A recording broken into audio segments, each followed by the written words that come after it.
Happy Wednesday, everybody. Dr. Muse here with Dr. Ohm for another clinical coffee chat. And today we want to talk about the elbow because we were actually having a conversation about this earlier this week. We do treat more than just spine-related stuff. So elbow's a good one because there's a lot of people dealing with this kind of thing, especially in today's age, working from home, working on a computer a lot, very prevalent and something that we see a lot of. So I have to throw this disclaimer out there before we really talk about the elbow itself, and you guys can probably guess at this point what I'm going to say, but oftentimes the neck can be referring symptoms to the elbow. So when somebody comes into our clinic with elbow pain, you better believe we're going to assess the neck and make sure that there's not something at play there. I think you're required to say that as a McKinsey certified guy, right? McKinsey certified. Dr. Meyer's working on it. Yeah. I would cut in and say that, he mentioned that you can have this from, working in a computer. I would say the vast majority of the time, the symptoms that you're getting from working in a computer, whether it's, inside medial or outside lateral, are most often coming from the neck. So it's always weird. You have this associated posture. You're thinking, I'm doing this, so it must be from this, but it's also the posture that you're working in producing that. And I think very rarely are you actually getting true, medial or lateral epicondylitis or algia from the actual action of typing or working. It's actually from the neck itself. Yeah, so let's, primarily when we're talking about the elbow, we'll have people come in with either medial or inside the elbow pain or lateral or outside the elbow pain. There can be different causes. So we got to talk about the anatomy a little bit. What are they called, bro? Huh? Medial is called? Golfer's elbow. Lateral? You don't have to be a golfer to have golfer's elbow. It could also be thrower's elbow or medial epicondylalgia, which just means you have pain on the inside of your elbow. Algia just means pain, Yeah. On the lateral aspect, that's where your tennis elbow would be found, and that's, we talk about backhands and how that can stress this area. And they can be pretty painful. Mm-hmm. They can be pretty painful, and they can actually be pretty stubborn. So even though it's just in the elbow, they can be pretty limiting. They're never super sharp pain. It's oftentimes, whether it's on the inside or the outside, this annoyingly, even distractingly achy symptoms. Yep. So they get this sort of quasi-burny, achy symptoms that can be quite limiting, picking up a cup of coffee, Yep. Working out, pull-ups, if you're into the CrossFit, rope climbs, things like that can become incredibly painful, and it can be really stubborn. Yeah, and when we're talking about these, the golfer's elbow, the tennis elbow, these are oftentimes a tendinopathy or where the insertion of that tendon is, but it could be a number of things. So we kind of have to separate this into muscular issue and peripheral nerve issue, but oftentimes those two are pretty much coexisting. We can't really. Well, but it's important to know the difference between the two because the treatment is very different. And even though you're always going to get this manifestation of the dysfunction in the muscles themselves, the extensors that's on the outside or the flexors on the inside, you got to figure out what it's coming from. So if it's coming directly from the muscles or the tendons themselves, that treatment that we'll get into in a second is completely different than if it's coming from, the nerves, the mobility of the nerves itself. So we have to know, even though it's hard to tease out, which one is actually producing the majority of the symptoms, it's important that a thorough exam is performed so that you can actually figure that out and address the cause because the treatments are completely different. Yeah, so let's talk golfer's elbow first. And let's talk muscular. So we have muscles, like he mentioned, the flexors, which come, and you have different ones. Some are responsible for wrist flexion. Some are responsible more for the finger flexion. We also have one called your pronator teres, which brings the forearm over like that. And then also one called your palmaris longus, but that's just throwing it in there. You didn't want to mention flexor carpi ulnaris or? I said the flexors, radialis. Yeah, I know my anatomy.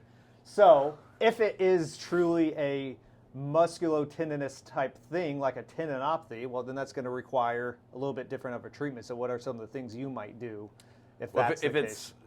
It's to kind of step back just a little bit, when you get into the muscles themselves, you have to kind of figure out, is this more neurological tightness that could come from all kinds of things, or is this structural shortness of the muscle? So structural shortness of the muscles, when the muscle itself, maybe from just chronically working it for months. This is not you do something for a couple days, or you have to work at home for a bunch, or you're writing a book, and then suddenly you get this. This is like months and months and months and months of work. When that muscle is actually physically short, that's going to require long holds, aggressive, consistent stretching multiple times throughout the day, because you have to actually extend that tissue. You have to extend the muscle, extend the fascia so that it can go back to its full functional length where it's not producing pain. That takes literally months, but can be done. So treatment can actually speed that up a little bit, and then we can monitor the exercises themselves. But doing some aggressive stretching this way, usually those are going to be on the medial side with the flexors. Right. But the tendinopathy, you can do a couple things. One of them is the long holds, the repetitive long holds. You can also do cross friction massage. This is another one you can do at home, where you're just sort of taking your thumb or even like some ice and sort of cross frictioning there until it sort of kind of gets a little bit numb. You're trying to, again, break down that tissue. Dry needling is another way that's really powerful to kind of work on that. Yep. But if we're thinking about the neurological version of it, and that's where you're going to have trigger points in some of these muscles. So we mentioned the pronator teres, he mentioned some of the flexors. On the outside, we've also got your extensors, and then there's a muscle called your supinator muscle. And you can actually get trigger points in those that will present in the same way that the structural shortening does, but they're actually driven by the trigger points, which are more neurological. And that's great, because if you can figure out where the trigger points are coming from, the treatment for that is much, much quicker. And so that one could be, looking at the neck, they could be looking at the elbow function, and so it depends on where they're coming from. But the great news about that is you can have debilitating pain in your elbows, but it's actually, coming from trigger points, and so the treatment is actually relatively easy. Yeah, and if it's true tendinopathy, sometimes what we'll do with it is just progressively overload the tendon, because oftentimes tendinopathies are a result of overuse. So what we need to do is basically restructure the tendon with isometric, or like for example with my wrist flexors, I'm going to resist myself this way, and I'm just over time loading that tendon to restore it back to its full capacity, or as close to the full capacity as it could be. But like you mentioned, if it's a true tendinopathy, change in the quality of the tissue, that's something that just takes time. Yeah. You have to allow the body to go through its natural healing process. So hopefully, if you're dealing with elbow pain, you fall more into that neurological bucket. And they almost always overlap. Anytime somebody comes into the office with one of these conditions, I'm always hoping that the majority of their symptoms are coming from the neurological one, because then they're happy because they get better much, much faster.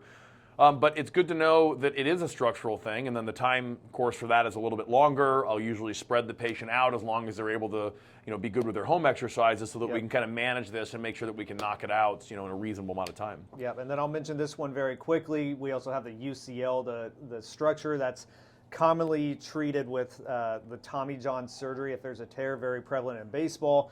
And that just sits on the inside. And UCL is the ulnar collateral ligament. Yes. And do you want to know more about it? No, I'm there's sure an you're anterior, the posterior band. There's a transverse band. But that's oftentimes from huge valgus forces, or that stressing on the inside. So when a pitcher is in that layback and trying to accelerate the ball forward, that's where a lot of stress goes there. But that's going to require some completely different treatment. Now, we mentioned the peripheral nerve stuff, so we have a... Wait, before we go on, so we've got the muscle one. I want to go back to this. Okay. You have basically your muscles, every joint is going to be held in position by balanced coactivation of all the muscles around that joint. Now, a lot of times the balance isn't quite there, and when you have a muscular imbalance, you've got one side pulling more than the other side does, and that muscular imbalance can cause the problems. So with the flexors and extensors, if you're just kind of looking here, if you're not listening on the podcast, the flexors themselves, they're much, much bigger muscles. They're much, much more powerful muscles. And that's just because we need to be able to do things that require a lot of strength. So we need bigger muscle tissue there. But if you're doing grip work, so as many of you might know, I'm doing some kettlebell training right now that requires a tremendous amount of grip. And so I have to work on my grip a lot, multiple times a week. And if I'm not careful and I don't train my extensors, so that's going from your a closed fist to an open fist, and even your wrist coming back even farther.